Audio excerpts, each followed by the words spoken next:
ሰላም ጤና ይስጥልን ውድ የረመጥ ሚዲያ ቤተሰቦች እንደምን አላችሁ? ይህ ረመጥ ሚዲያ ነው። የሰዓቱን አበይት ወሬዎች ይዘንላችሁ ቀርበናል። በቅድሚያም አርዕስተ ወሬዎቹን ወደ እናንተ እናደርሳለን።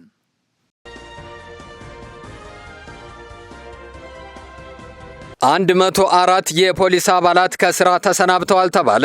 ግመሎች ዲጂታል ፓስፖርት ተዘጋጀላቸው። ሩሲያ አዲስ ሕግ አጸደቀች። ዶክተር ደሳለኝ ጫኔ ራሴን አግልያለሁ አሉ። አለርት ሆስፒታል በአይጥ አማካኝነት የቲቪ ቫይረስ ምርመራ እያካሄደ መሆኑ ተዘገበ።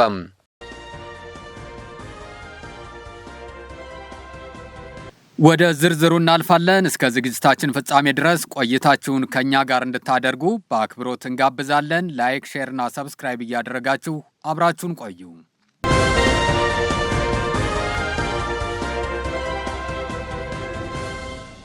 አለርት ሆስፒታል በአይጥ አማካኝነት የቲቪ ቫይረስ ምርመራ እያካሄደ መሆኑ ተዘገበ።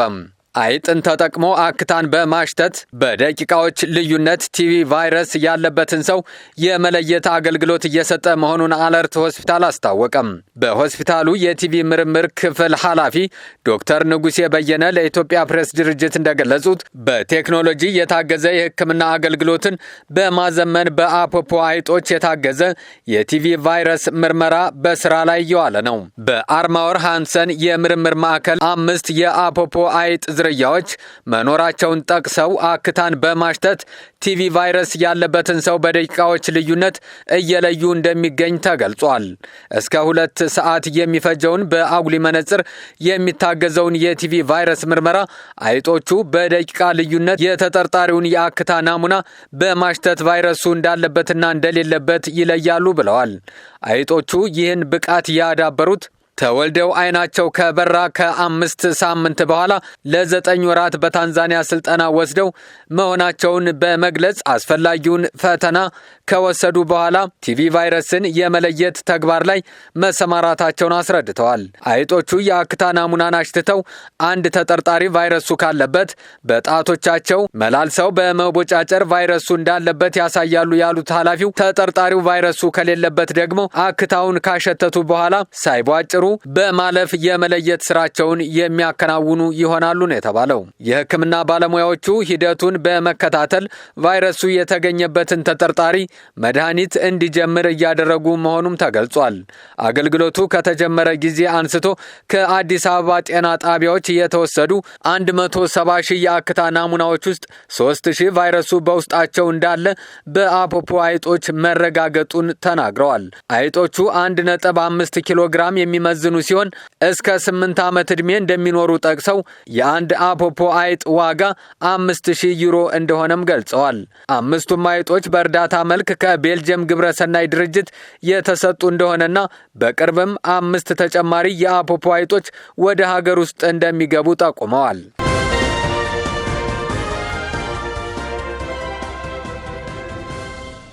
ዶክተር ደሳለኝ ጫኔ ራሴን አግልያለሁ አሉ። በመጪው 7ኛ ዙር ምርጫ ራሴን በእጩነት ላለማቅረብ መወሰኔን ለሕዝቤ ይፋ ማድረግ እፈልጋለሁ ብለዋል ዶክተር ደሳለኝ ጫኔ።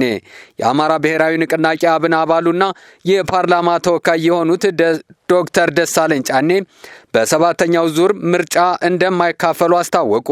ዶክተር ደሳለኝ ይህንን ያሳወቁት በማህበራዊ ትስስር ገጻቸው በ7ኛው ዙር ምርጫ ተሳትፎዬን አስመልክቶ የተሰጠ መግለጫ ሲሉ ባሰፈሩት ጽሑፍ ነው። ዶክተር ደሳለኝ ባለፉት ዓመታት በሕዝብ ተወካዮች ምክር ቤት ውስጥ በኩሩ የባህር ዳር ከተማ ሕዝብ ተመርጬ እናንተን ወክዬ ለሕዝባችን ሐቀኛ ድምፅ በመሆን ለማገልገል በመቻሌ ታላቅ ክብርና ኩራት ይሰማኛል በማለት ምስጋናቸውን አቅርበዋል። 7ኛ ዙር ሀገር አቀፍ ጠቅላላ ምርጫ ተሳትፏቸውን በሚመለከት ስለ መሳተፍና አለመሳተፋቸው በተለያዩ አካላት በተደጋጋሚ ጥያቄ ሲቀርብላቸው መቆየቱን ገልጸዋል። በተጨማሪም አንዳንድ ፓርቲዎችም ባህር ዳርም ሆነ አዲስ አበባ በፈለኩበት ቦታ በእጩነት እንድቀርብ እድሉን ሰጥተው ነበር። በግልም የመወዳደርን አማራጭ በጥልቀት አስቤበታለሁ ብለዋል። ነገር ግን በመጪው 7ኛ ዙር ምርጫ ራሴን በእጩነት ላለማቅረብ መወሰኔን ለሕዝቤ ይፋ ማድረግ እፈልጋለሁ ሲሉ ውሳኔያቸውን አሳውቀዋል። የፓርላማ ተወካዩ ዶክተር ደሳለኝ ጫኔ ለነዚህ ውሳኔ ስላበቃቸው ምክንያትም ሲናገሩ ለዚህ ውሳኔ ያበቃኝ ዋነኛው ምክንያት በአሁኑ ወቅት በሀገራችን ካለው ተጨባጭ ነባራዊ ሁኔታ ጋር የተያያዘ ነው ብለዋል። ነፃ ሰላማዊና ፍትሐዊ ምርጫ ለማካሄድ የሚያስችል ምቹ መደላድል አለመኖሩና በፓርላማ ውስጥ ተጨማሪ 5 ዓመታትን በመቆየቴ ለሕዝቤ የሚያበረክተው የረባ ጥቅም የሌለው መሆኑንም ተረድቻለሁ ነው ያሉት። ስለዚህ 6ኛው ዙር ፓርላማ እስኪጠናቀቅ ድረስ ባሉት ጥቂት ወራት የኢትዮጵያ ሕዝብ እንደራሴነት ስራዬን ቀጥዬ ሰኔ መጨረሻ ላይ የዚህን ዙር የአገልግሎት ዘመኔን የማጠናቀቅ ሲሆን ወደፊት ሀገሬንና ሕዝቤን እንዴት ለማገልገል እንደምፈልግ የማሳውቅ ይሆናል ብለዋል። አክለውም እስካሁኗ ሰዓት ድረስ በጽናት አብራችሁኝ ለቆማችሁ ቤተሰቦቼ፣ ጓደኞቼ፣ ውድ የባህር ዳር ከተማ ነዋሪዎች፣ ለአማራ ሕዝብና ለመላው ኢትዮጵያውያን ወገኖቼ ምስጋናዬ የላቀ ነው ብለዋል።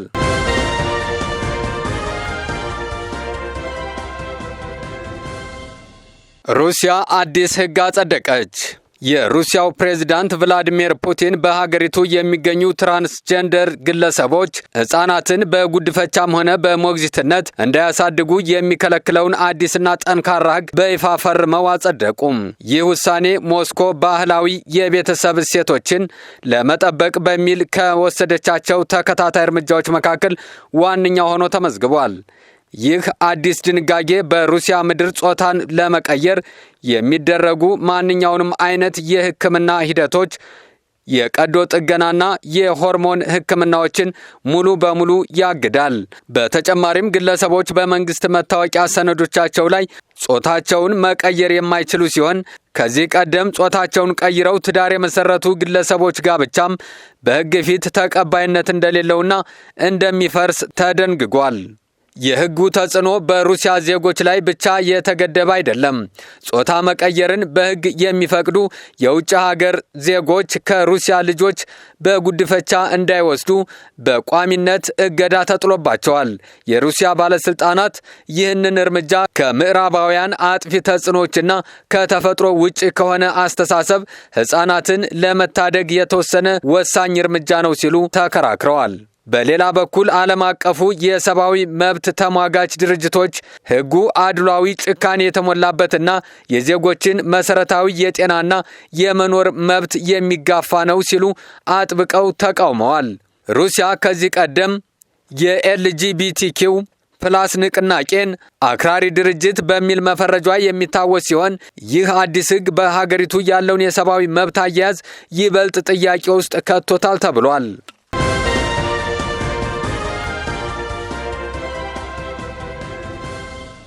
ግመሎች ዲጂታል ፓስፖርት ተዘጋጀላቸው። ሳውዲ አረቢያ ለግመሎቿ ዲጂታል ፓስፖርት አዘጋጀች። ሳውዲ አረቢያ በባህላዊና ኢኮኖሚያዊ ዘርፏ ትልቅ ድርሻ ያለው የግመል ሀብት አያያዝ ወደ ላቀ ደረጃ ለማሸጋገር ዘመናዊ የዲጂታል ፓስፖርት አሰራርን በይፋ አስጀምራለች። ይህ አዲስ የቴክኖሎጂ እርምጃም በሀገሪቱ የሚገኙ ግመሎችን መረጃ በዘመናዊ መንገድ ለመሰብሰብ፣ ለመቆጣጠርና የግብይት ሂደቱን አስተማማኝ ለማድረግ ነው ተብሏል። በአካባቢው ውሃና ግብርና ሚኒስቴር ስር በተካሄደውና የእንስሳትና አሳ ሀብት ልማት ብሔራዊ ፕሮግራም አካል በሆነው በዚህ ፕሮጀክት እያንዳንዱ ግመል የራሱ የሆነ ዲጂታል መታወቂያ ወይም ፓስፖርት ይኖረዋል ተብሏል። ይህ አሰራር የግመሎቹን የዘር ሐረግ፣ የባለቤትነት መብትና የጤና ታሪክ በአንድ ቋት ውስጥ በማካተት የመረጃ ፍሰቱን ቀልጣፋ ያደርገዋል ተብሏል። የፕሮጀክቱን ማስጀመሪያ መርሃ ግብር የሚመሩት ምክትል ሚኒስትሩ ማንሱር አል ሙሻይቲ እንደገለጹት ይህ የዲጂታል ሽግግር ለዘርፉ ተዋንያን ትልቅ እፎይታን የሚሰጥ ነው ብለዋል። በተለይም በእንስሳት ሕክምና አገልግሎት አሰጣጥ ላይ ቅልጥፍናን ከመፍጠሩም ባሻገር በግመሎች ግብይት ወቅት የሚነሱ የባለቤትነት ውዝግቦችን በመፍታትና የገበያ ታማኒነትን በመገንባት ረገድ ከፍተኛ ሚና ይጫወታል። ይህ እርምጃ ሳውዲ አረቢያ ባህላዊ የግመል እርባታን ከዘመናዊ ቴክኖሎጂ ጋር ለማስተሳሰር የጀመረችው ሰፊ እቅድ አንድ አካል ሲሆን በመላው የንጉሳዊ መንግስት ግዛቶች ውስጥ ተግባራዊ ይደረጋል ተብሏል።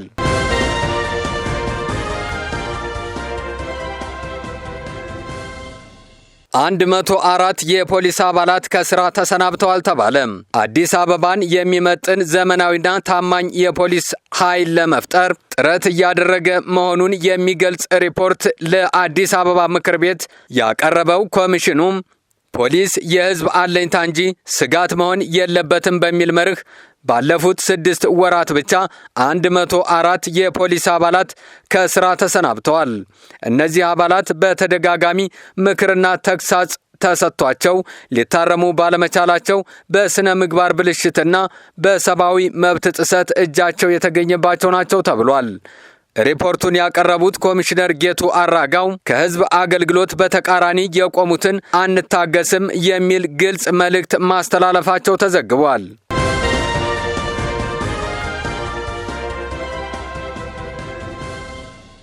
ለሰዓቱ የነበሩን መረጃዎች እነዚህ ነበሩ። ላይክ፣ ሼር እና ሰብስክራይብ እያደረጋችሁ ቤተሰብ እንድትሆኑ በአክብሮት እንጠይቃለን። አብራችሁን ስለቆያችሁ ከልብ እናመሰግናለን። ጤና ይስጥልን።